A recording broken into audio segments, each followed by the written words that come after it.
अनि मातृभाषा चाहिँ भनेको चाहिँ खालि गाउँठाउँमा बसेको दुःख पाएकोहरूको मात्रै पेवा हो त? सुरु गर्यो भने अर्को भाषामा सिफ्ट हुनलाई बच्चालाई सजिलो हुन्छ। तर अहिले चाहिँ हामी के हुँदैछौँ, समुदायले मैले गरेको काममा हाम्रो समुदायले तिमीले नराम्रो गर्यौ त भनेको छैन मेरो अगाडि।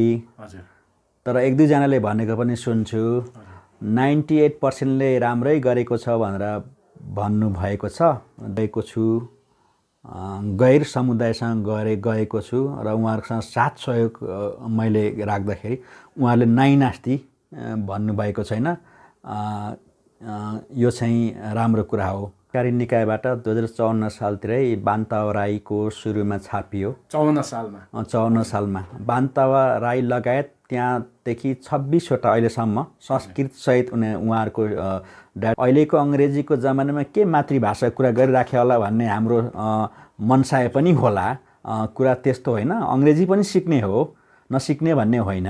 तर आफ्नो मातृभाषा भनेको त्यो चाहिँ हाम्रो मुटु मस्तिष्कबाट चाहिँ नै बोलिने कुरा भएको हुनाले, हाम्रो हृदयसँग जोडेर बोलिने भएको कुरा, त्यो चाहिँ पहिलो प्राथमिकता कुरा हो। त्यसलाई हामीले कहिले पनि छोड्नु हुँदैन।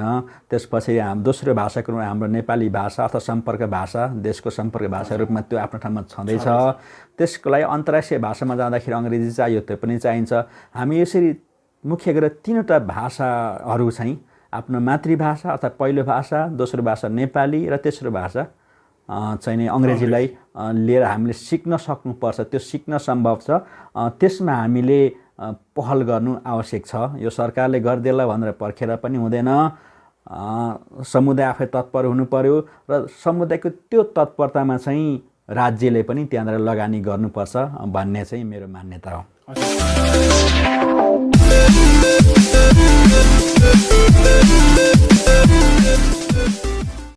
नमस्ते, खोटाङ मिडिया मार्फत हजुरहरूलाई स्वागत गर्दछु।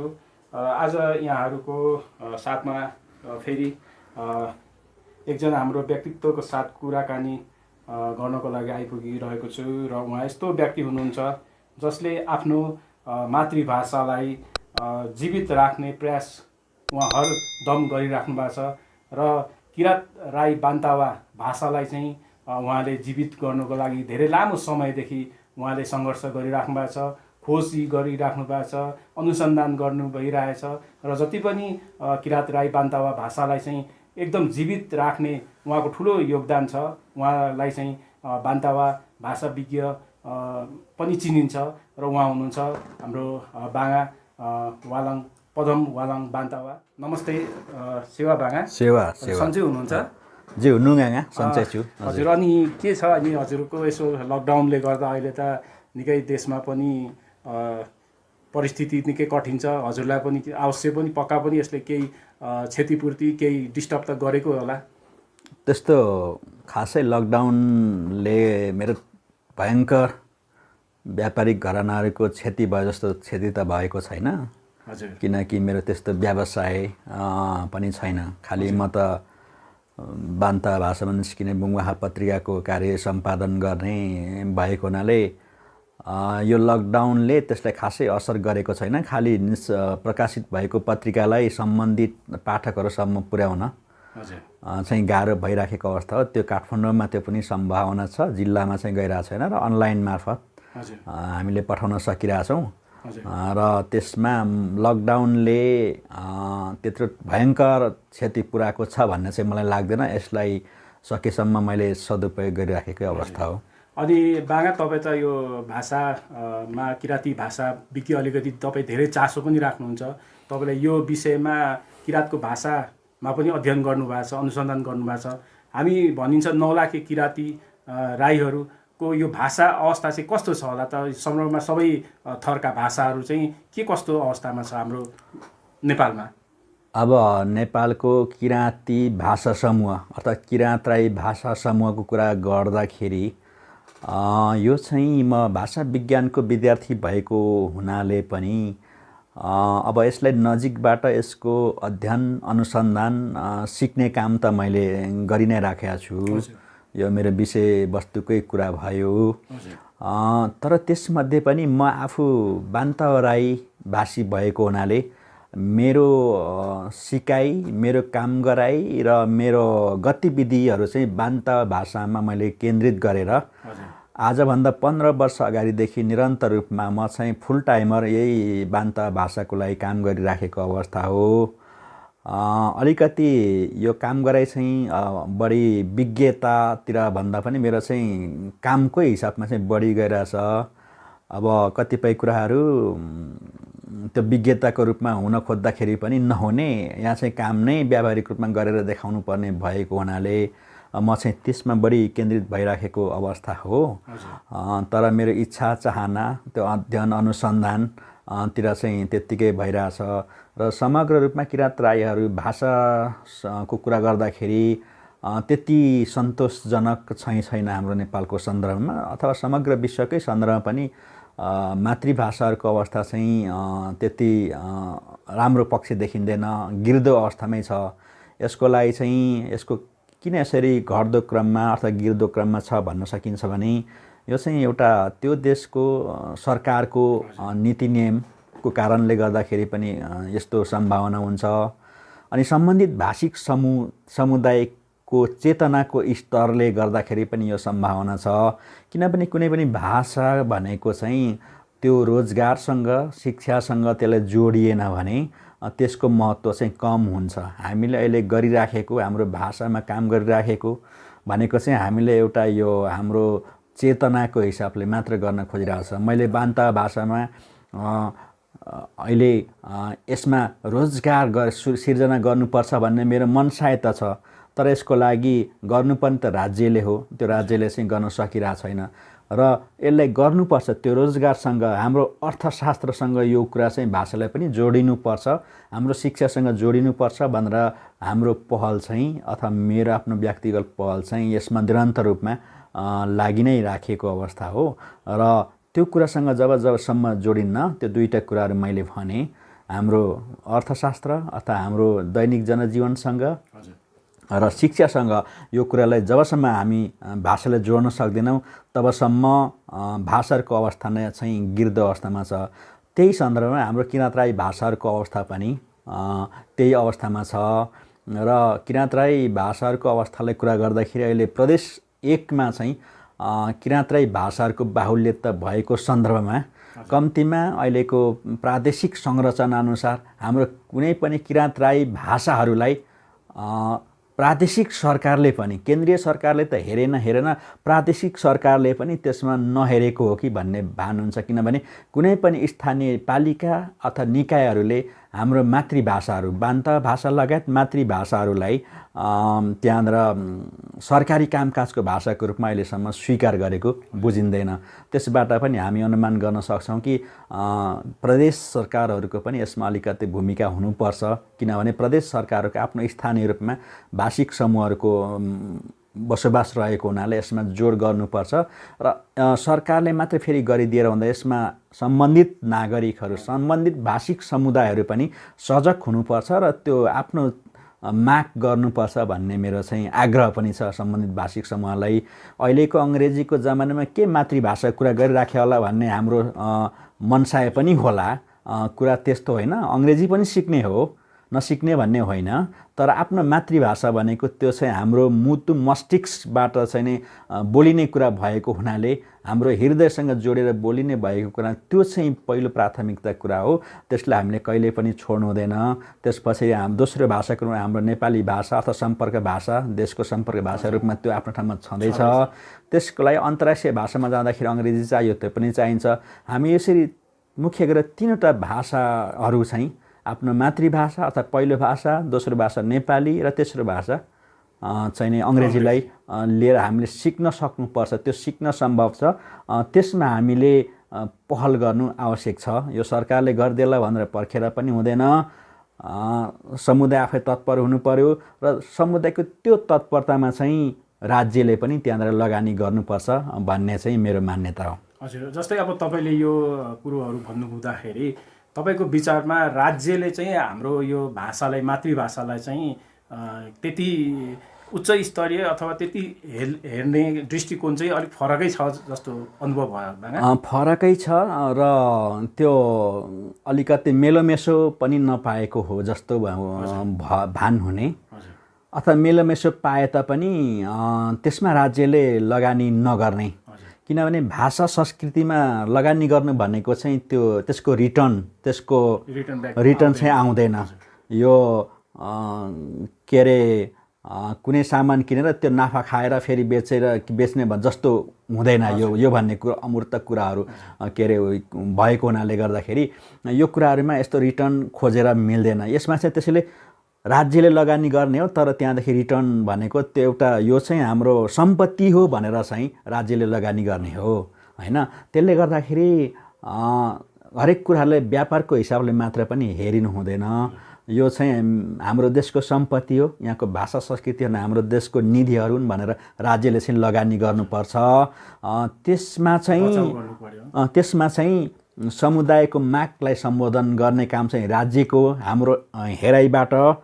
तर यहाँ चाहिँ कस्तो हुन्छ भने नि, यहाँ चाहिँ जस्तै संस्कृत जस्तो कुनै पनि समुदायको मातृभाषा नभएको भाषालाई बरु राज्यले अहिले चाहिँ अगाडि लान कोसिस गरिरहेछ।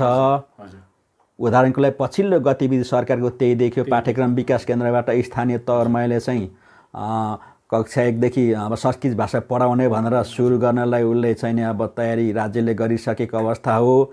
त्यति मात्र होइन कि नेपालमा संस्कृत विश्वविद्यालय, नेपाल संस्कृत विश्वविद्यालय भनेर र विभिन्न विद्यापीठहरू स्थापना गरेर पढाइ भइराखेको अवस्था पनि हो।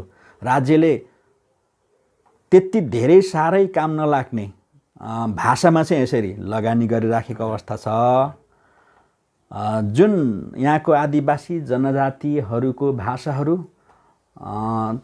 तराई क्षेत्रमा बोलिने मातृभाषाहरू, अवधी, मैथिली, भोजपुरी जस्ता मातृभाषाहरू, त्यहाँको समुदायका मातृभाषाहरूमा चाहिँ राज्यको लगानी म शून्य नै त छ भन्दिनँ। अहिले 47 को परिवर्तन पछाडि केही हदसम्म सुरु भयो। त्यो 62-63 को आन्दोलनले अझ अलिकति अगाडि ल्याएको अवस्था हो। केही कामहरू त भइराखेकै छन्, तर जति अगाडि हुनुपर्ने हो त्यति हुन नसकिराखेको र यसमा चाहिँ हुनुपर्छ भन्ने हाम्रो चाहिँ चाहना हो। जस्तै बाङा तपाईँले यो भन्नुभयो संस्कृत अब अहिले चाहिँ पहिले त एक प्रकारले बन्द पनि भएको थियो होइन, यसको विरोध पनि आएको थियो र त्यति बेला त्यही विगतका त्यही व्यक्तिहरूले जो संस्कृत पढाउनुहुन्न भनेर उहाँहरूले पनि विरोध गरेर आफ्टर बन्द पनि भयो एक प्रकारले। अब फेरि यो अहिले त्यही लड्ने त्यही माग गर्नेहरू राज्यमा छन्। आज चाहिँ फेरि संस्कृतलाई चाहिँ लागू गरिरहेछ।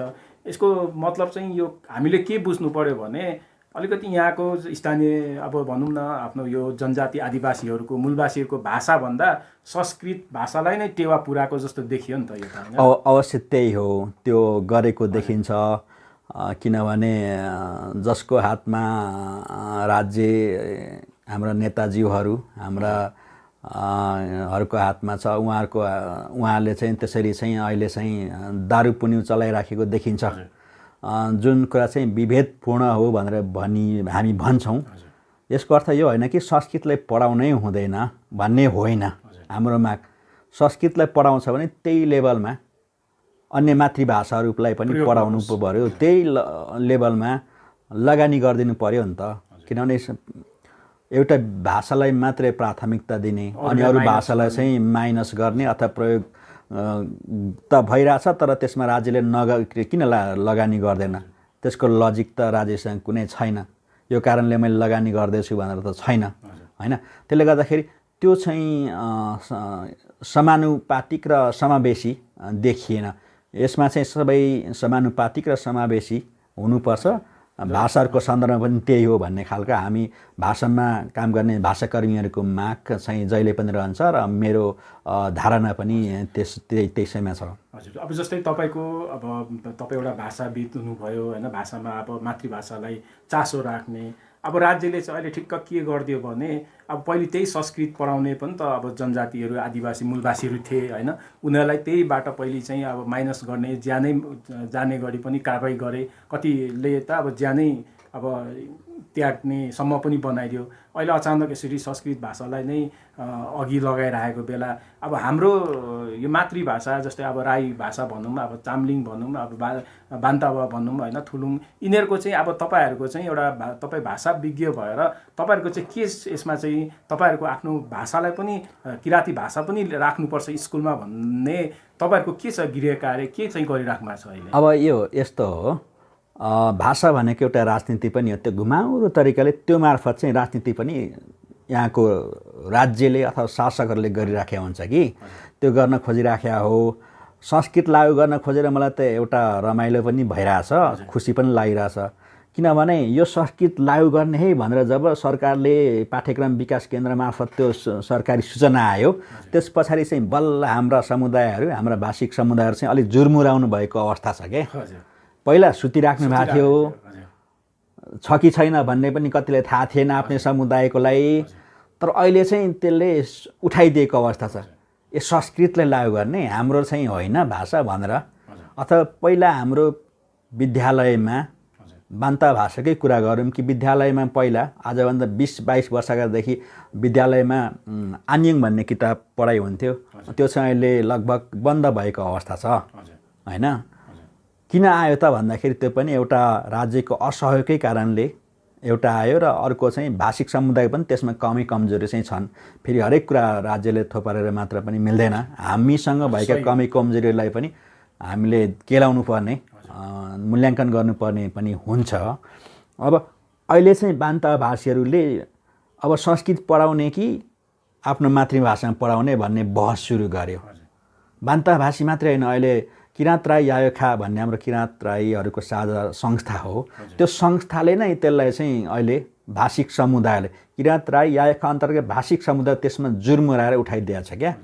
भनेको सरकारी निकायको गणनाअनुसार 25वटा किराँत राई भाषीहरू हुनुहुन्छ होइन।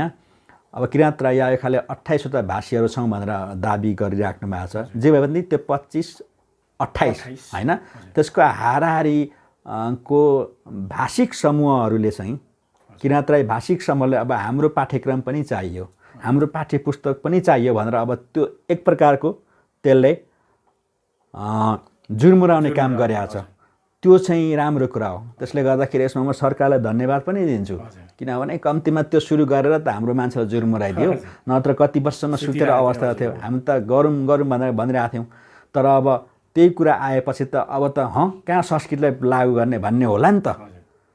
कि अब बान्ता भाषिक समुदायमा संस्कृत पढाउने कि अब आफ्नै बान्ता पढाउने भन्ने त्यहाँको शिक्षक साथीले पनि नैतिक सङ्कट होला नि त होइन। मास्टरलाई होला त्यहाँ अब आफ्नोलाई प्राथमिकता दिने कि अरू लोकलाई दिने भन्ने सिधै भन्दाखेरि यसमा लुकाउने कुरै छैन होइन। त्यसले सिधै भन्दाखेरि अब त्यो नैतिक धरातलमा उभिएर पनि यसलाई हेर्नु पर्यो क्या। त्यसले गर्दाखेरि यस्तो अवस्थाहरू पनि छन् र यो कुरालाई यसरी भाषिक समुदायले क्यास गरिराखेको अवस्था पनि देख्छु। यसमा मलाई गजब पनि लाग्छ, खुसी पनि लागिरहेछ। मैले फेरि पनि भने यो संस्कृत हुँदैन भनेर मैले भन्न खोजे होइन, तर आफ्नो छोडेर भन्दा त आफ्नो छोडी अरूलाई लिनु भन्दा त पहिले त आफ्नैलाई लिने गरिन्छ नि त भन्ने हाम्रो मान्यता जसको पनि हुन्छ होइन। मान्छेको गुण अथवा दोष जे भनौँ त्यो अलिकति त्यो आफ्नो अपनत्वको कुरा हो र आफ्नो किन लिनुपर्छ भन्दाखेरि त्यो चाहिँ हाम्रो पहिचान हो नि त। भाषा संस्कार संस्कृति हाम्रो पहिचान हो, त्यसमा हाम्रो इतिहास जोडिएको छ, संस्कार संस्कृति जोडिएको छ होइन। हाम्रो उत्पत्तिको उद्गम स्थल जोडिएको, त्यसले गर्दाखेरि हामीले त्यही पहिला खोज्छौँ नि त। हाम्रो रगतसँग जोडिएको कुरालाई हामीले खोज्ने हो र त्यो काम चाहिँ भइराखेको छ। अहिले यस अर्थमा यो लकडाउनको समयमा पनि त्यो भाषिक समुदायहरू त्यसरी अगाडि जुर्मराएर आएको देख्दाखेरि चाहिँ अब चाहिँ केही होला कि भन्ने खालको। किनभने जति अब त्यो यसले एउटा आन्दोलन नै त नभनौँ, तर यसले एउटा मागको रूपमा ल्याएपछि त्यस बेला राज्यले बाध्य भएर पनि यो कुरा चाहिँ यसको कुरा चाहिँ सम्बोधन गर्नुपर्छ। यो चाहिँ सुरुवात भएको अवस्था छ। भनेपछि अब जुन संस्कृत पढाइ हुनेमा चाहिँ हामी विरोध नगरिकन हाम्रो मातृभाषा किराँती पनि पढाइ होस्, जानु पर्यो। अत प्राथमिकतामा हाम्रो पढ्नु पर्यो। त्यहाँ डिबेट भन्ने कुरो विभेद कुरो प्राथमिकतामा हाम्रो जानु पर्यो। जहाँनिर बान्ताभाषी अथवा चाम्लिङभाषी कुलुङ थुलुङभाषी को विद्यार्थीहरूको बाहुल्यता छ र शिक्षकहरू हुनुहुन्छ भने त्यहाँनिर हामीले लागु गर भनेको हो नि त। हामी त नभएको ठाउँमा चाहिँ हामीले लागु गर भनेकै छैन होइन। यसमा चाहिँ राज्यले पनि सहयोग गर्नु पर्यो। अहिले विशेष गरेर राज्यले सहयोग गर्नु भनेको स्थानीय निकायहरूले त्यसमा पहल गरिदिनु पर्यो, अपनत्व ग्रहण गरिदिनु पर्यो र त्यहाँका शिक्षक साथीहरूले पनि यसमा पहल गर्नु पर्यो। यो शिक्षक साथीहरू भनेको जागिर खाने मात्र होइन कि यो चाहिँ मेरो जिम्मेवारी पनि हो है भन्ने हिसाबले पनि यसलाई हेर्नु पर्यो। तपाईँले अहिलेसम्म बान्ता भाषा नपढाइकन तपाईँको तलब भत्ता त पाकिराखेको छ, अब त्यतिले मात्र होइन यो चाहिँ मेरो जिम्मेवारी पनि हो है भन्ने हिसाबले त्यसलाई लिइदिएर अलिकति तपाईँले मिहिनेत गरिदिनुहोस् शिक्षक साथीहरू। अभिभावकज्यूहरूलाई पनि फेरि मेरो के आग्रह छ भन्दाखेरि अहिलेको जमानामा हामी सबै अङ्ग्रेजीको पछाडि लागेका छौँ। अङ्ग्रेजी सिक्नुपर्छ, सिकाउनुपर्छ हाम्रो बच्चाहरूलाई, तर पहिलो कुरा आफ्नो मातृभाषा पनि हाम्रो बालबच्चाहरूलाई सिकाउँ। हामीलाई हाम्रो बालबच्चालाई सुगा जस्तो नबनाऊ होइन, सुगा जस्तो नबनाऊ कि आफ्नो स्वरूपमै हाम्रो बालबच्चाहरूलाई मातृभाषाबाट नेपाली भाषाबाट अङ्ग्रेजी भाषाबाट त्यो भाषा सिकाएको विभिन्न खुड्किला छन् त्यसरी लैजाउँ। आफ्नै मातृभाषामा किन सिकाउनु पर्छ भने आफ्नो मातृभाषामा जुन बच्चाले सिक्न पाउँछ उसको बाल्यकालमा उसको सिकाइ क्षमता चाहिँ अद्भुत तरिकाले वृद्धि भएको हुन्छ भनेर शिक्षा शास्त्रीहरूको भनाइ छ हैन। अब बाङ्गा तपाईँहरू त यो भाषा विज्ञ हुनुहुन्छ होइन, तपाईँले त धेरै अध्ययन पनि गर्नुभएको छ। अब तपाईँ त अलिकति अब यो शिक्षकसँग पनि यो यता टच पनि हुनुभएको थियो होइन, तपाईँ शिक्षक पनि विगतमा तपाईँ शिक्षक पनि हो। अब यो जस्तै अब हामीले अहिले मलाई थाहा थिएन होइन, अहिले तपाईँले कुरा गर्दा गर्दै यो कुरोहरू थाहा भयो कि हाम्रो यो पुस्तक जो किताब उहाँ छाप्छ यो अहिले कुन कुन भाषामा चाहिँ राईको कुन कुन थरमा अथवा कुन कुन भाषामा चाहिँ किताबहरू पाठ्यक्रमहरू निस्किसकेको छ त बाङ्गा? यो पाठ्यक्रम विकास केन्द्र भनेको सरकारी निकाय हो। त्यो सरकारी निकायबाट 2054 सालतिरै बान्तावा राईको सुरुमा छापियो। 54 सालमा बान्तावा राई लगायत त्यहाँदेखि 26वटा अहिलेसम्म संस्कृत सहित उहाँहरूको डाटा अनुसार 26वटा भाषाहरू चाहिँ लगभग 26 वर्षमा भनौँ न 26 वर्षको हाराहारीमा चाहिँ 26वटा भाषाहरूको चाहिँ पाठ्यक्रम र पाठ्यपुस्तक बनेको अवस्था हो। त्यसमा किराँत राईहरूको मात्रै हेर्ने भने चाहिँ बान्तावा छ, चाम्लिङ छ, ठुलुङले आफ्नै हिसाबले उहाँहरूले गर्नुभएको छ स्थानीय पालिकासँग मिलेर त्यहाँ पाठ्यक्रमको उहाँहरूको केही अब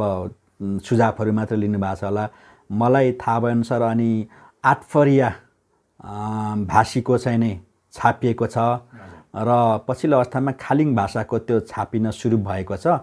कक्षा 5सम्म पुरा भएको छैन मेरो विचारमा। यसरी 4वटा भाषाहरू चाहिँ मलाई थाहा भएअनुसार है त्यहाँदेखि भएको अवस्था हो। अनि अन्य भाषीहरूको त्यहाँ कुलुङ भाषीहरूको अलिकति विवादको कारणले गर्दाखेरि त्यो सुरुमा छापिएको थिएन, अहिले के छ ठ्याक्कै मलाई थाहा छैन। तर अरू मातृभाषीहरू मैले अघि ठुलुङको उदाहरण दिएँ, दुङमाली राईहरूले स्थानीय निकायसँग मिलेर आफै चाहिँ पाठ्यक्रम बनाएर अहिले त्यो स्थानीय रूपमा पनि पाठ्यक्रम बनाएर पाठ्यपुस्तक निर्माण गर्ने त्यो सुविधा पनि कानुनमा आएको छ। त्यसले गर्दाखेरि यो पाठ्यक्रमकै मुख ताकिराख्नुपर्छ भन्ने पनि छैन। हामी स्थानीय निकायसँग मिलेर त्यहाँ स्थानीय स्रोत साधन प्रयोग गरेर स्थानीय लेखकहरूको प्रयोग गरेर पनि पाठ्यपुस्तक निर्माण गर्न सकिने त्यस्तो खालको सुविधा छ। त्यसलाई चाहिँ बहुभाषिक शिक्षा अथवा अङ्ग्रेजीमा मल्टिलिङ्गुअल एजुकेसन छोटकरीमा MLE भन्ने चलन पनि छ। त्यो हरेक त्यो तरिकाहरू पनि छन्। त्यो हिसाबले पनि हामी चाहिँ जान सक्ने अवस्था, खालि सरकारकै र केन्द्रकै मात्र अब मुख ताक्ने कुरा छैन। किन सङ्घीयता भनेको त स्थानीय रूपमा पनि हो नि त, केन्द्रको मुख नताक्ने भन्ने हो नि त। सङ्घीयतामा हामी गइसके पछाडि त्यहाँ मिलेर त्यो अनुसारको परिस्थिति अनुसार हामी चाहिँ आफ्नो मातृभाषामा सामग्रीहरू उत्पादन गरेर पनि हामी चाहिँ गर्न सक्छौँ। त्यो चाहिँ शिक्षक साथीहरूले यसबारेमा बान्तावाको सन्दर्भमा हामीले धेरै तालिमहरू पनि सञ्चालन गरिसकेका छौँ। उहाँले सिपहरू सिकाइसकेका छौँ। त्यो सम्भावना उहाँले पनि देख्नु भएको छ। अलिकति मेहनत चाहिँ बढी गर्नुपर्छ, तर त्यो मेहनत गर्नु भनेको उहाँको सिकाएको सिप पनि त्यो चाहिँ धार लाग्नु हो क्या। त्यसले गर्दाखेरि अलिकति मेहनत गरिदिनु भयो भने त्यो सम्भावनाहरू चाहिँ छन्। पाठ्यक्रम विकास केन्द्रबाट किताब आएन, त्यसले हामीले बान्तावाको आन्यङ किताब छाडेर हामीले अङ्ग्रेजी पढाउन थाल्यौँ भन्ने खालको अवस्थामा हामी त्यसलाई अलिकति मिहिनेत गरेर स्थानीय रूपमै पाठ्यक्रम निर्माण गरेर त्यसलाई सहजीकरण गरेर पाठ्यपुस्तक निर्माण गरेर पनि गर्न सकिने सुविधाहरू गर्दाखेरि राज्यले त्यसलाई पनि मान्यता दिन्छ है। त्यो कुरा पनि हामीले कानुनता आइसकेको हुनाले त्यसलाई पनि हामीले गर्न सक्छौँ। तर व्यावहारिक रूपमा अलिकति त्यसमा चाहिँ हाम्रो लागि चाहिँ पर्नुपर्ने हुन्छ। उहाँले भन्नुभयो, सुनिहाल्नुभयो, हाम्रो राज्यले सरकारले पनि अहिले केही हामीले सजिलो उपायहरू सजिलो बनाइदिनु भएको छ, सरकारले चाहिँ बनाएको छ। त्यो अवस्थामा अब अलिकति हाम्रो भनौँ न दुईवटा हाम्रो चाहिँ च्यालेन्जहरू छन्, एउटा सरकार र एउटा हामी आफै नै होला सायद। अब भोलि लागु भएपछि पढाउनु स्कुलमा गाउँमा पढाउनु थाले बान्तावा भाषा, त्यो चाम्लिङ भाषा, अब दुम्माली साङपाङ भाषा किन पढाइनेछ, इङ्ग्लिस पढाउनु छोडेर अब इङ्ग्लिस पढायो भने हाम्रो बालबच्चा राम्रो हुन्छ भन्ने अभिभावक पनि हुनुहुन्छ होला। उहाँ पनि त्यो पनि एउटा हाम्रो लागि भाषाविदहरू उहाँ जस्तोहरूलाई एउटा त्यो पनि च्यालेन्ज नै हो। उहाँहरूको त्यो ठुलो एउटा त्यो चाहिँ अब एउटा युद्ध भूमि जस्तै गर्नुपर्छ, किनभने एक हामीलाई राज्यले पेलिरहेछ, अर्को हामी आफैले पेलिरहेको छौँ। अब अङ्ग्रेजी पढाउनु पर्ने कहाँ यो भाषा भन्ने पनि होला, अभिभावकहरू पनि त्यस्तो होला। अब यी यस्ता जति अभिभावकहरू पनि हुनुहुन्छ होला होइन, सबै हो पढाउनुपर्छ हाम्रो भाषा चाहिन्छ भन्ने अभिभावक पनि हुनुहुन्न होला होइन, यो ठिक हो भन्ने पनि होला। अब जस्तै अब अङ्ग्रेजी पढाउनु छोडेर अब कहाँ यो हाम्रो भाषा पढाइराखेको भन्ने अभिभावक हुनुहुन्छ, उहाँलाई चाहिँ तपाईँले चाहिँ के भन्नुहुन्छ त? अब यस्तो छ, अब यहाँ चाहिँ के देखिन्छ भन्दाखेरि शिक्षामा पनि ठुलो विभेद छ क्या नेपालको सन्दर्भमा। यहाँ चाहिँ दुई खालको शिक्षा नीति चलिरहेको हामी प्रष्टै देख्छौँ। अलि हुने खानेले चाहिँ बोर्डिङ स्कुलमा अङ्ग्रेजी मिडियममा आफ्नो बालबच्चाहरू पढाउने, त्यसमा त्यो बोर्डिङको पनि तपाईँको लेभलहरू हुन्छ होइन, त्यो नामले नै कतिपय बोर्डिङहरू चलिरहेको हुन्छ होइन। त्यो बोर्डिङ स्कुलमा मेरो बच्चा हाल्न पाए हुन्थ्यो भने कति वर्षदेखि उनीहरू बच्चा आमाबाबुको सपना ध्यान दिइराखेको हुन्छ। अनि अलिक गरिबका बच्चाहरू, पहाडतिरको बच्चाहरू चाहिँ गाउँठाउँमा सरकारी स्कुलमा पढाउने भन्ने खालको हाम्रो मानसिकमा त्यो बसिया छ क्या। संसारको नेपाल मात्रै यस्तो देश होला यस्तो शिक्षा दुई खालको शिक्षा नीति छ, यो चाहिँ गलत कार्य हो। एउटा देश भएपछि शिक्षा नीति एउटै हुनुपर्छ। त्यो अङ्ग्रेजी मिडियममा चाहिँ सबै अङ्ग्रेजी मिडियममा जानु पर्यो, नत्र सिकाएको त्यो चरणबद्ध बच्चाहरूको उमेरअनुसार सिकाएको चरणबद्ध भाषा सिकाएको उहरूले बस्छ त्यसलाई फलोअप गरेर हामीले लानुपर्छ।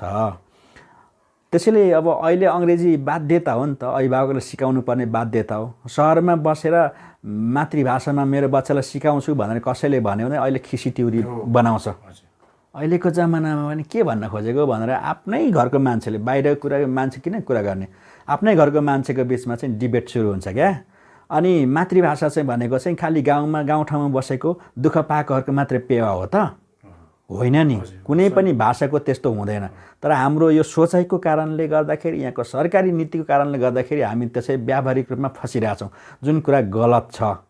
सम्भव छ आवश्यक गर्न सकिन्छ। जस्तो उदाहरणको लागि काठमाडौँ जस्तो ठाउँमा नेवारी भाषा बोर्डिङ स्कुलमै पढाइ हुन्छ होइन, त्यो पढाइ भइराखेको त्यो तथ्य हामीसँग छ होइन। के अरे घरमा त उनीहरू नेवारी भाषा बोल्ने भए स्कुलमा पनि एक पिरियड कम्तीमा उनीहरूले पढ्न पाउँछन् क्या।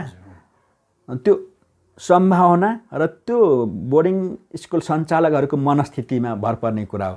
बोर्डिङ स्कुल भन्दैमा त्यो अङ्ग्रेजी मिडियम नै जानु भन्ने जुन हाम्रो मानसिकता छ त्यो चाहिँ गलत छ। र मैले अघि पनि भने भाषा भनेको आफ्नो मातृभाषाबाट सुरु गऱ्यो भने अर्को भाषामा सिफ्ट हुनलाई बच्चालाई सजिलो हुन्छ। तर अहिले चाहिँ हामी के हुँदैछौँ, हामी बान्तावा राईहरूकै कुरा उदाहरण अथवा मातृभाषी समुदाय उदाहरण दिने हो भने हामी पनि बाध्य भएर अहिले चाहिँ हाम्रो मातृभाषा बच्चालाई नसिकाइकन नेपालीमा, सम्भव भयो भने नेपाली पछि लगत्तै अङ्ग्रेजीमा सिकाउन थाल्दैछौँ। अब यो एक हिसाबले सुरुमा हेर्दाखेरि बच्चाहरूको त्यो सिकाइ हेर्दाखेरि गजब लाग्छ, तर पछि उसको भविष्यमा गएपछि त्यो चाहिँ धोका हुनसक्छ।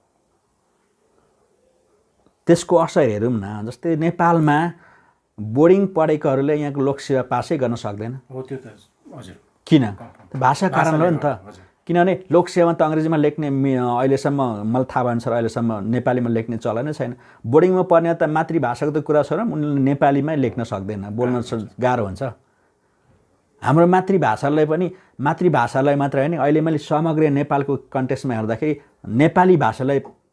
नेपाली भाषा पनि डेन्जर जोनमा परिसक्यो क्या यसरी हेर्दाखेरि होइन, भाषाको कारणले गर्दाखेरि।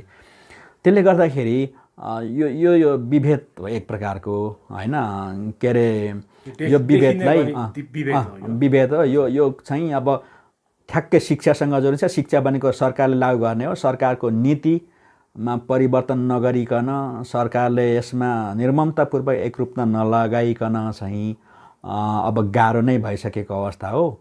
त्यसले गर्दाखेरि म के भन्न चाहन्छु भन्दाखेरि सम्बन्धित मातृभाषीहरूले आफ्नो मातृभाषामै सिकाउँदाखेरि तत्कालै त्यसको रिजल्ट नआए पनि त्यो बच्चाको भविष्यमा चाहिँ उसको सिकाइको स्तर चाहिँ राम्रो निस्किन्छ भन्ने शिक्षा शास्त्रीको भनाइ फेरि मैले दोहोऱ्याएँ। त्यो देखिएको हुनाले हामीले त्यसो गर्दाखेरि हामी अहिले तत्कालै रिजल्ट नखोजौँ, बच्चाको भविष्यसम्मलाई हेरौँ। त्यसको लागि चाहिँ आफ्नो मातृभाषाबाट हामीले सिकाइ सुरु गर्दाखेरि त्यसले घाटा गर्दैन, राम्रै गर्छ भन्ने खालको मलाई चाहिँ लाग्छ। बिरुवा पनि अब रोप्ने बित्तिकै त्यसले पनि त फल त दिँदैन नि, त्यसले पनि त समय लाग्छ। त्यही हो। अनि उहाँ हाम्रो बाना चाहिँ एउटा हाम्रो बान्तावा भाषा बुङ्वाखा पत्रिका पनि को सम्पादक हुनुहुन्छ र उहाँ एकदम अब यो उहाँको यो कोठा हो, यो एउटा अफिस जस्तै उहाँ सबै यहाँ बान्तावा भाषामा अब यो शब्दकोशहरू यो बुङ्वाखाले भरेको छ। अब उहाँले चाहिँ यो एकदम दुःख गरेर लागि पर्नु भएको छ। अब उहाँ सम्पादक भएको नाताले चाहिँ अब बाँगा यो तपाईँले त्यत्रो दुःख गरिराख्नु भएको छ, तपाईँले यो लेखिराख्नु भएको छ, खटिराख्नु भएको छ, म हेर्छु, हामी हेर्छौँ कति होइन। यो तपाईँलाई चाहिँ अहिले यसरी गरिराख्नु भएको छ, गइराख्नु भएको छ। हाम्रो समुदायबाट चाहिँ यो किराँत हाम्रो बान्तावाहरूबाट चाहिँ समुदायबाट चाहिँ कतिको तपाईँलाई चाहिँ ल यो ठिक छ, यो गर्नुपर्छ, यो पढ्ने हो भनेर तपाईँको यो जुन तपाईँलाई यो हौसला दिने अथवा यो बुङ्वाखा पत्रिका चाहिँ ल मलाई पनि है भन्ने हाम्रो समुदायमा कतिको तपाईँले पाउनु भएको छ र तपाईँले चाहिँ यहाँबाट चाहिँ के तपाईँले चाहिँ कति सहयोग पाउनु भएको छ, कतिको ग्राहक भनौँ न पढिदिने मान्छे चाहिँ भेटाउनु भएको छ? हाम्रो समुदायले मैले गरेको काममा हाम्रो समुदायले तिमीले नराम्रो गर्यौ त भनेको छैन मेरो अगाडि। हजुर। तर 1-2जनाले भनेको पनि सुन्छु। 98%ले राम्रै गरेको छ भनेर भन्नुभएको छ।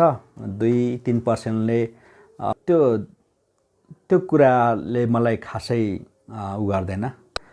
किनभने मैले जुन काम गर्दैछु यो काम भनेको यसको तत्कालै रिजल्ट आउँदैन।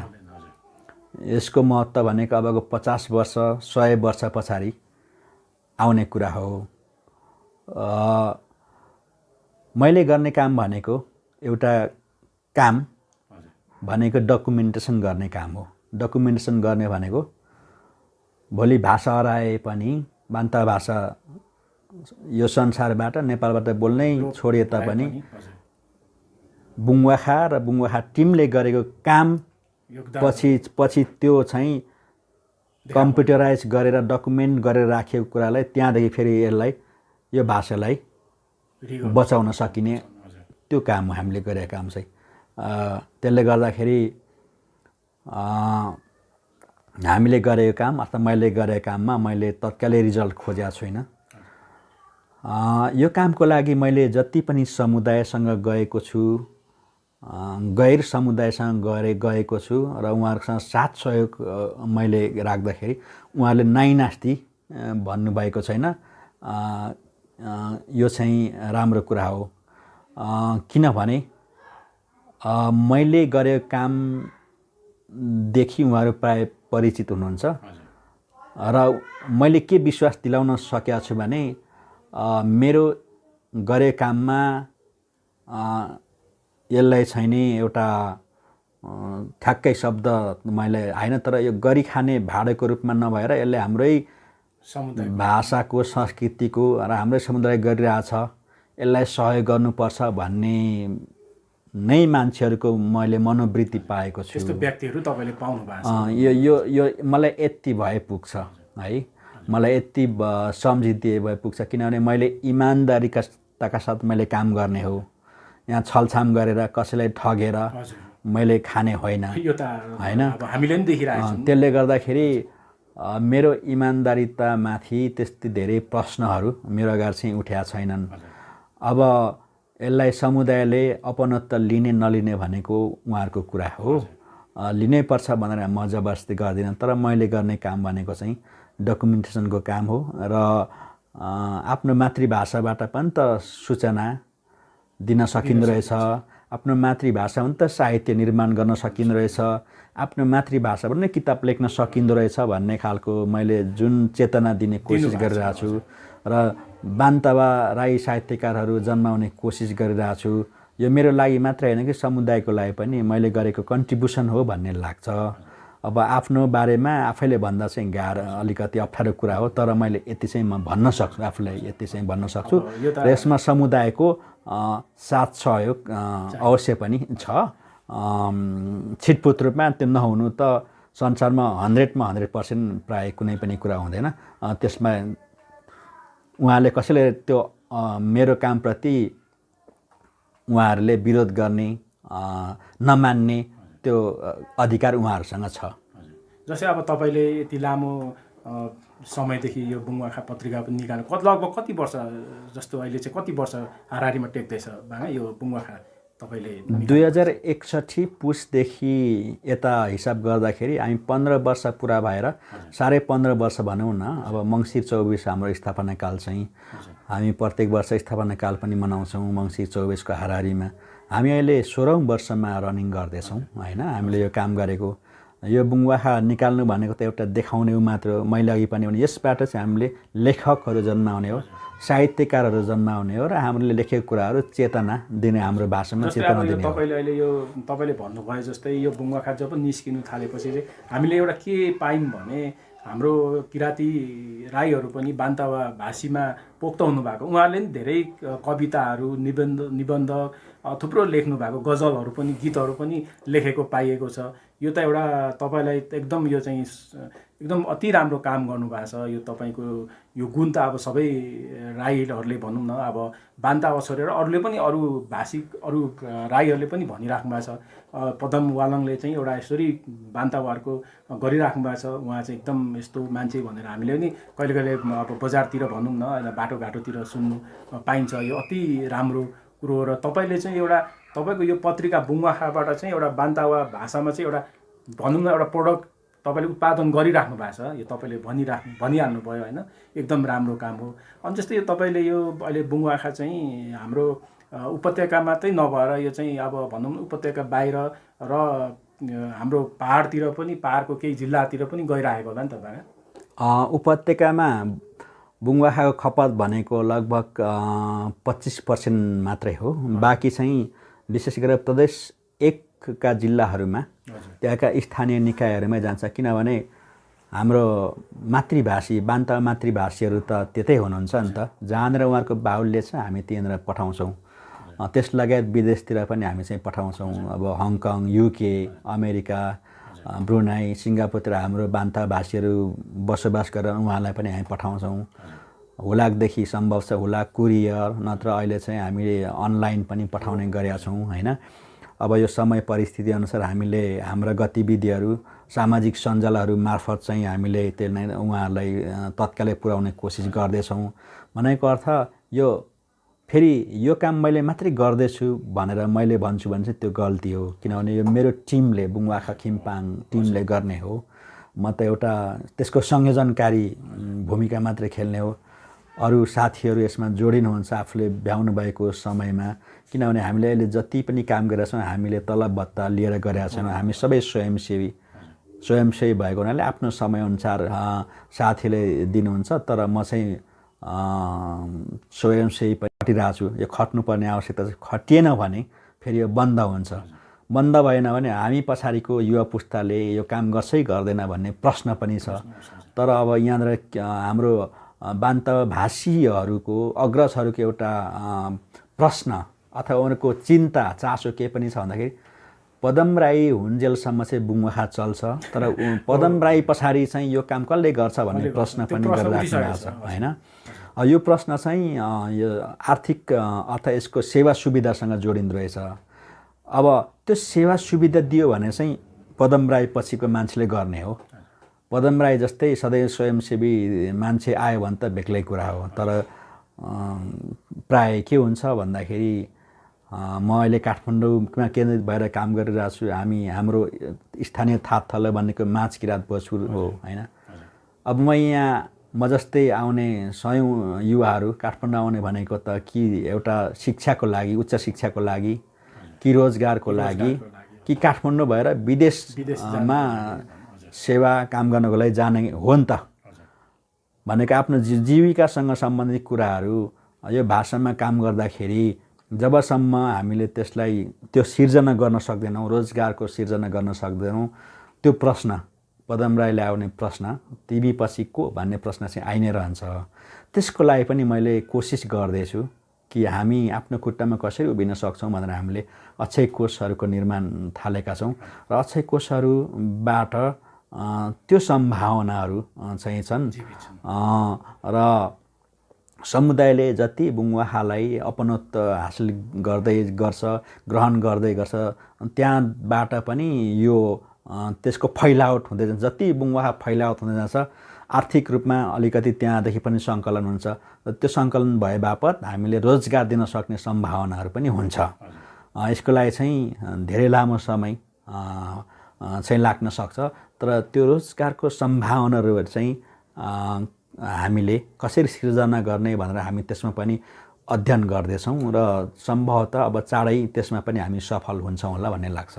जस्तै बाँगा यो अब तपाईँले यो बुङ्वाखाको इतिहासहरू, यसको प्रयोगहरू अब हामीले यसरी कुरा गऱ्यौँ। यो बुङ्वाखा चाहिँ यो नाम चाहिँ कसले जुडाइदियो र यो तपाईँ यो बुङ्वाखामै यसरी तपाईँ लाग्नुपर्ने प्रेरणा चाहिँ तपाईँले चाहिँ कसरी जुडाउनु भयो? कसले तपाईँलाई चाहिँ यसरी यो चाहिँ समाज एउटा यो सेवा नै हो नि, अब सेवा नै हो, यो लाग्नुपर्छ भनेर चाहिँ तपाईँलाई चाहिँ कसरी? अब यसमा बुङ्वाखाको स्थापना चाहिँ वास्तवमा चन्द्र हतुवाली बाबा हुनुहुन्छ, उहाँको आइडियाबाट यो चाहिँ सिर्जना हामीले गरेको हो। उहाँको आइडियाबाट केही अब भाषाको काम गरौँ न भनेर उहाँले मसँग प्रस्ताव राख्नुभयो र त्यस पछाडि प्रदीप कामदुङ, साइमान राईहरू अलिक पछि जोडिनु भयो। मूलतः हामी चन्द्र हतुवाली र म नै हो यसमा र यसको नामाङ्कन गर्ने सन्दर्भमा पनि कुरा आयो र यो बुङ्वाखा भन्ने शब्द चाहिँ मैले नै प्रस्ताव गरेको शब्द हो। चन्द्र हतुवालीले याङयुप अथवा पाइतला राख्ने भन्ने उहाँको प्रस्ताव थियो। त्योभन्दा अलिक हाम्रो चाहिँ टिपिकल राखौँ न शब्द, के अरे मुखमा झुन्दिने खालको भन्ने सन्दर्भमा सुनिराखेको शब्द भन्ने सन्दर्भ बुङ्वाखा चाहिँ अनि पारित भएर चाहिँ त्यहाँ त्यसरी हामीले चाहिँ यो सरकारी सिडिओ कार्यालय काठमाडौँमा हामीले त्यसरी त्यही नामबाट दर्ता प्राप्त भएको हो हैन। त्यसरी चाहिँ यसको सुरुवात भएको भनौँ न। अब जस्तै तपाईँले चाहिँ अहिले यो भाषामा यसरी तपाईँले तत्पन लागिराख्नु भएको छ, तपाईँले दिन रात नभनिकन एकदम अब यसमै तपाईँको धेरै समय खर्चिनु भएको छ। अब यो अहिले हाम्रो भाषा बान्तावा भाषा भनौँ न, अहिले अब बान्तावा भाषा चाहिँ अब यो कुन अवस्थामा छ? यो हाम्रो बान्तावा भाषा कतिको बोलीमा व्यवहारमा ल्याइँदैछ कि होइन, बान्तावा भाषा पनि अलिक हराउँदैछ कि भन्ने कस्तो अवस्था छ यो बान्तावा भाषाको चाहिँ बाँगा? ठ्याक्कै यो भाषाले जस्तै युवाहरूमा चाहिँ कतिको आकर्षण दिइरहेछ त यो हाम्रो मातृभाषामा? मैले अघि भने यो आकर्षण भन्ने कुरा चाहिँ रोजगारसँग एउटा हुनुपर्छ, अर्को चाहिँ आफ्नो मनदेखि अन्तर हृदयदेखि आउनुपर्छ। कम्तीमा बुङ्वाखा प्रकाशन हुनुभन्दा अगाडि त्यस्तो खालको पत्रिका थिएन, आफ्नो मनमा उठेको कुरा लेखेर छाप्ने चौतारी थिएन। यो चाहिँ चौतारी जस्तै भएको छ, त्यो लेखकहरूको लागि एउटा चौतारी हो। अहिले पो पछिल्लो अवस्थामा सामाजिक सञ्जाल फेसबुकहरू आयो, त्यसले गर्दाखेरि आफूलाई मन लागेकै बेला पनि फेसबुकमा आफ्नो बान्तालाई उहाँहरूले पोस्ट गर्न सक्नुहुन्छ। त्यस बेला त थिएन, आजभन्दा 15 वर्ष अगाडि 16 वर्ष अगाडि त्यो पनि थिएन।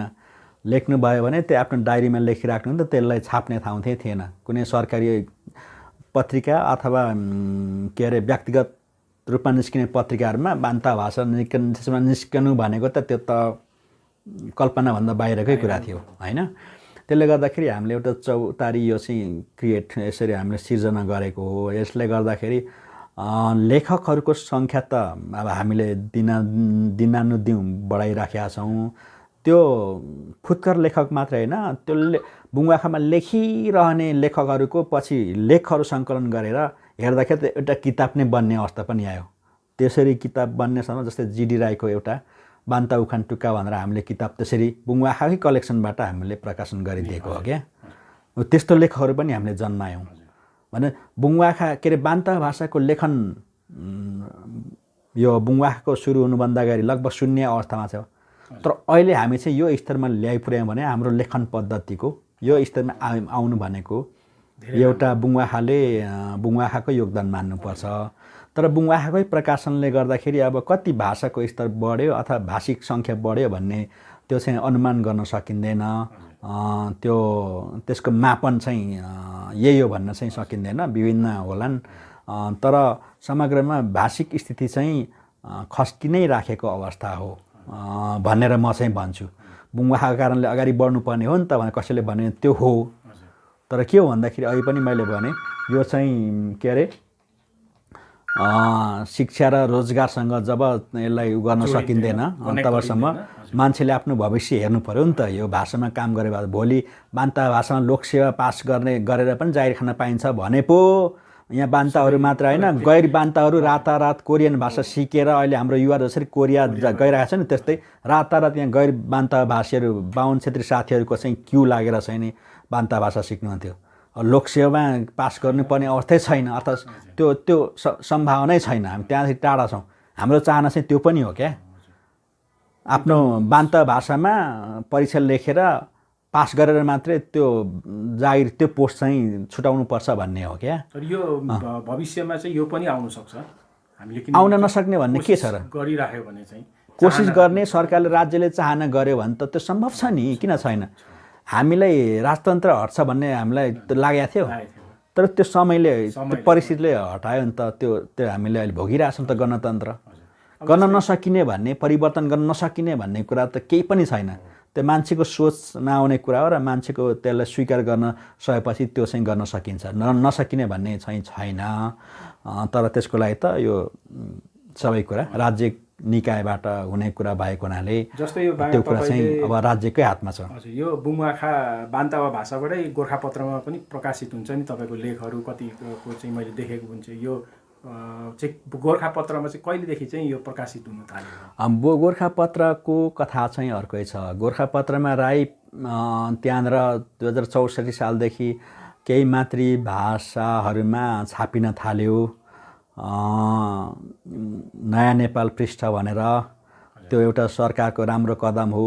यसमा भाषिक अभियन्ताहरूको पनि उत्तिकै योगदान छ। र त्यो सन्दर्भमा चाहिँ राई पेज भनेर हाम्रो चाहिँ आइरहेको थियो। राई पेजमा अघि मैले भने 28 भाषी अथवा सरकारी निकायले नै हेर्नु 25 भाषी एउटै पेज दिएर त्यो त भएन नि, होइन? आफ्नो छुट्टै पेज निकाल्न सक्ने हामी छौँ नि भनेर बान्तावा सुरु भएको चाहिँ 3 वर्ष अगाडि 4 वर्ष अगाडि जस्तोदेखि मात्रै हो, होइन? त्यसले गर्दाखेरि त्यो सन्दर्भमा त्यसको पहल पनि हामीले गऱ्यौँ र संयोगले त्यसको संयोजकको भूमिका चाहिँ मलाई तोकिएको छ। त्यो सन्दर्भमा हामीले कम्तीमा महिनामा 1 चोटि या 2 चोटि बान्तावा पृष्ठ, बान्तावा राई पृष्ठ भनेर एउटा पेज निस्किन्छ, राई पृष्ठ भनेर अरू निस्किन्छ। तर राई पृष्ठ भनेर धेरै जसो चाम्लिङ राई भाषाको पृष्ठ चाहिँ छापिराखेको अवस्था पनि हो, होइन? अनि त्यसरी चाहिँ त्यसको सिर्जना भएको हो, होइन? चाम्लिङबाट छापिने चाम्लिङ भाषाबाटै छापिने भयो।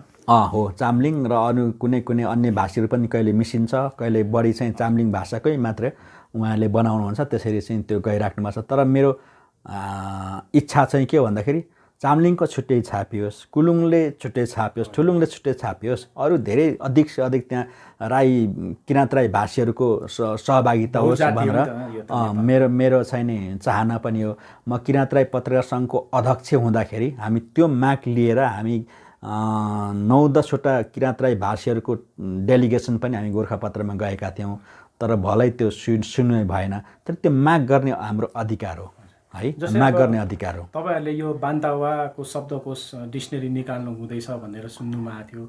यो चाहिँ कहाँसम्म पुग्यो होला तपाईँहरूको? यो बान्ता शब्दकोशको काम चाहिँ आदरणीय कुलबहादुर राई एमबीको नेतृत्वमा एउटा बान्तावा शब्दकोश तथा व्याकरण निर्माण समिति भनेर लगभग 7 वर्ष अगाडि स्थापना गरेर समुदायकै पैसा लगानी गरेर समुदायकै पैसा, होइन, सरकारको अथवा गैर सरकारी निकायबाट सहायता नलिकन समुदायकै पैसा लगानी गरेर चन्दा उठाएर चाहिँ यो काम गर्नुपर्छ भनेर 7 वर्ष लगभग अगाडि सुरु गरिएको हो।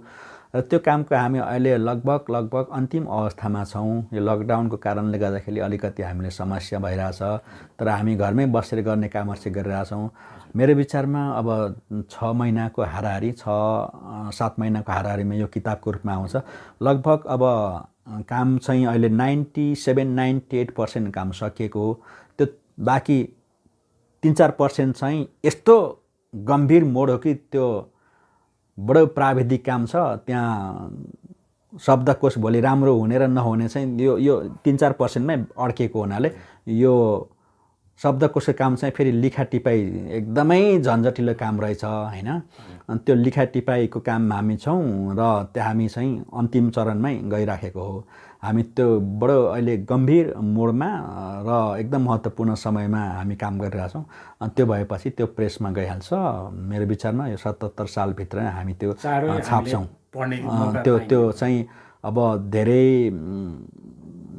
दानवीर आर्थिक सहयोगदाताहरूले त्यसमा सहयोग गर्नुभएको छ। उहाँहरूको इच्छा अपेक्षाहरू पनि किन यो यत्रो वर्ष लगाएको भन्ने प्रश्नहरू पनि गरिराख्नु भएको छ। त्यो प्रश्न गर्नु उहाँको एकदमै स्वाभाविक छ। तर हामी प्राविधिक रूपमा काम गरिराख्ने अब यो प्रोफेसर नवल किशोर राईको अन्डरमा मैले नै त्यो काम अहिले फाइनल कामहरू गर्दैछु। यो प्राविधिक काम चाहिँ एकदमै जटिल हुँदो रहेछ। यो जटिल मोडमा हामीले काम गरिराखेको हुनाले अब यति वर्ष त लाग्यो, अब केही महिना अरू थप पर्खिदिनुहोस्। हामीले सकभर त्यहाँ गल्ती कमजोरीहरू नहोस् भन्ने तरिकाले काम गरिरहेछौँ र त्यसमा अलिकति पर्खिदिनुहोस् भन्ने मेरो अनुरोध र त्यो समितिको अनुरोध पनि त्यही छ। हामी त्यही अनुरोध गर्न चाहन्छौँ। काम रोकिएको छैन, काम निरन्तर रूपमा चलिरहेछ। तर त्यो यो केलाउने काम चाहिँ निकै झन्झटिलो भएको हुनाले हामी त्यसमा अलिकति फसिराखेको मात्रै हो। त्यहाँदेखि त्यो हाम्रो चक्का माथि निस्के पछाडि त हामी फेरि चाँडै त्यो चाहिँ हाम्रो चाहिँ नि त्यो शब्दकोश निस्किन्छ भन्ने हामीले लागेको छ। उहाँहरूले चाहिँ अहिले बान्तावा शब्दकोश निकाल्नुको लागि चाहिँ एकदम कोसिस गरिराख्नु छ। जति पनि बान्तावा शब्दकोश निकाल्नेमा सहयोग गर्नुभएको हाम्रो बान्तावा राईभाषीहरूलाई चाहिँ मेरो आलाङ्गै सेवा भन्न चाहन्छु। किनभने उहाँहरूकै सहयोगी हातले आज फेरि हामी अर्को एउटा बान्तावा शब्दकोश पनि हामीले चाहिँ छिटै पढ्ने मौका अथवा हाम्रो घर घरमा आउने जमर्कोमा छ।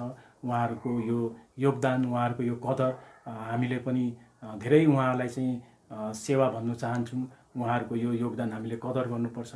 अहिले हाम्रो भाषा एकदम अब जीवित भन्दाखेरि अलिकति डाउन भइरहेको अवस्थामा हामी जस्तो किराँतीहरू आफ्नो भाषा, आफ्नो संस्कार भुल्दै गएको अवस्थामा चाहिँ अब यो बान्तावा भाषाले पनि अझै थप उचाइमा थप अझै केही हो रहेछ, हाम्रो भाषा रहेछ भन्ने कुरो त्यसमा टेवा गर्ने ठुलो सहयोग हुन्छ। जसरी अहिले बुङ्वाखाले गरिराख्नु भएको छ।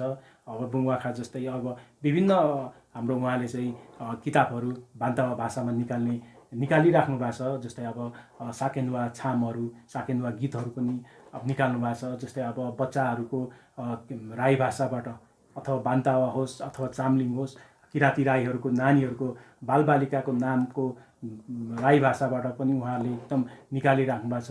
यो उहाँहरूको यस्तो काम योगदानलाई चाहिँ हामी सबैले साथ सहयोग आर्थिक हुन्छ कि होइन, अब मौखिक हुन्छ कि उहाँलाई कसरी साथ सहयोग दिनुपर्छ, उहाँलाई चाहिँ हामीले दिनुपर्छ, उहाँलाई धन्यवाद दिनैपर्छ। र उहाँहरूले एकदम यसरी लागि पर्नु भएको छ आज। र उहाँहरूको यो सहयोगलाई चाहिँ हामीले धेरै उहाँलाई चाहिँ सम्झिनुपर्छ यो कामलाई। किनभने आज भाषा हराइरहेको छ, हामीले बोलेको पाइँदैन र बोल्नुपर्छ। म पनि एउटा भाषामा इच्छा राख्ने र एउटा आफ्नो संस्कारमा इच्छा राख्ने होला म यही भन्छु, बोलौँ हामी। हरेक थरका भाषा छन्, ती भाषालाई जीवित बनाऊँ। र एउटा भाषा भनेको जति बोल्यो त्यति जीवित हुने हो। अब सरकारले राज्यले गरेन भनेर हामी त्यतापट्टि नजाऊँ, सरकारले पनि गर्नुपर्छ भन्ने हामी माग राखौँ। सरकारलाई पनि हामीले सरकारको ढोका पनि हामी घचघचाउनुपर्छ। र यता हाम्रो विज्ञहरू पनि हुनुहुन्छ, हामी साथमा साथ मिलेर गयौँ भने पक्का पनि हाम्रो भाषा जीवित हुन्छ, चाहे त्यो राई जुनसुकै थर होस्। तर हामी राई भनेपछि सबैको भाषा चाहिँ हामी जीवित बनायौँ भने भोलि आउने युवाहरू, आउने पीडितहरूले पक्का पनि हाम्रो भाषा पहिचान चिन्नुहुनेछ। जस्तै अब बाङा यो तपाईँले आज यसरी तपाईँ व्यस्तता भइ पनि यसरी एउटा गफ गर्ने एउटा भलाकुसारी गर्ने मौका दिनुभयो, उपलब्ध दिनुभयो। अब समयले पनि निकै अब टाढा काटिसकेको छ, 9 पनि बज्नु आँट्यो। रातको समयमा तपाईँले यसरी समय दिनुभयो, उपलब्ध गराइदिनु भयो। जस्तै अलिकति अब यो अन्तिमतिर तपाईँले यो अब हाम्रो मान्छेहरूलाई अथवा यो किराँतीहरूलाई चाहिँ यो भाषाको बारेमा चाहिँ के भन्न चाहनुहुन्छ? तपाईँले चाहिँ उहाँलाई चाहिँ कसरी ल यसरी समेट्नुपर्छ भनेर के चाहिँ भन्नु चाहनुहुन्छ? जस्तै कतिले अब यो भाषा गरेर सिकेर काम छैन भन्नेहरू पनि हुनुहुन्छ, उहाँलाई चाहिँ अन्तिममा तपाईँले चाहिँ एकमुष्ट के भन्नुहुन्छ? यो भाषाको अलिकति के भनिदिनुहुन्छ त उहाँलाई? मातृभाषा भाषा आफ्नो मातृभाषा भने त्यो बोल्दाखेरि तपाईँलाई घाटा हुँदैन, फाइदै हुन्छ, त्यसैले बोल्नुहोस्। किताब निस्क्यो भनेर मक्ख पनि हामी नपरौँ। हामीले शब्दकोश तयार पार्दैछौँ भने त्यो शब्दकोश निस्केर त्यसले तपाईँको दराजमा थन्काएर राख्नुभयो, त्यसको प्रयोग होइन भने त्यसको काम छैन। भाषा भनेको प्रयोग गर्ने चिज हो, त्यसलाई चलायमान गरिराख्नुपर्छ। जति चलायमान हुँदै गयो त्यसको महत्त्व त्यस्तै हुन्छ। तपाईँले होइन यो किताब छ यहाँ लेखेको त मैले बुझ्दै बुझ्दिनँ, बान्तावा हो भन्छ, बान्तावै भाषा लेखे भन्छ, तर मेरो खालको बान्तावा भनेर त्यो होइन कि किन भएन, त्यो छलफल गर्नु पऱ्यो, बहस गर्नु पऱ्यो, बाहिर बसेर चाहिँ कराउनु भएन। मलाई त आएन भनेर आफ्नो भाषालाई हियाउने काम आफै नगर्नुहोस्। पहिलो कुरा सक्नुहुन्छ भने आफ्नो बच्चालाई सिकाउनुहोस्। तपाईँ आफै सक्नुहुन्न भने त्यो सिकाउनको लागि के गर्नुपर्छ हामीले त्यो भन्नुहोस्। त्यसले गर्दाखेरि आफ्नो बचे खुचेको समयलाई तपाईँ आफ्नो भाषालाई दिन सक्नुहुन्छ। मैले पनि फेरि पनि भने तपाईँले आफ्नो मातृभाषा सिक्दाखेरि तपाईँलाई घाटा छैन, फाइदै हुन्छ। जति हामी धेरै भाषाको ज्ञाता भयौँ त्यति हामीलाई त्यो भाषाको ज्ञान, त्यो भाषामा रहेका हाम्रा पुर्खाका कुरा, पुर्ख्यौली कुराहरू त्यहाँबाट सिक्ने हो। त्यसले गर्दा फाइदै गर्छ।